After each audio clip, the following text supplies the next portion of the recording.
इस खबर के साथ के बलूचिस्तान के इलाके बोलान में ड्राइवर से बेकाबू होकर मुसाफिर कोच खाई में जा गिरी। हादसे में 4 अफराद जाँ भाग जबकि 28 अफराद जख्मी हो गए। जख्मियों को सिब्बी अस्पताल मुंतकिल कर दिया गया। डॉक्टर्स ने कई की हालत तशवीशनाक करार दे दी है।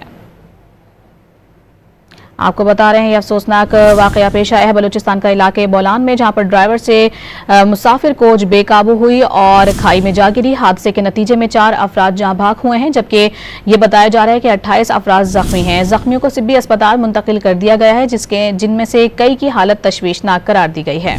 बलूचिस्तान के इलाके बोलान में ड्राइवर से बेकाबू होकर मुसाफिर कोच खाई में जा गिरी। हादसे में 4 अफराद जाँ भाग जबकि 28 अफराद जख्मी हो गए। जख्मियों को सिब्बी अस्पताल मुंतकिल कर दिया गया। डॉक्टर्स ने कई की हालत तशवीशनाक करार दे दी है।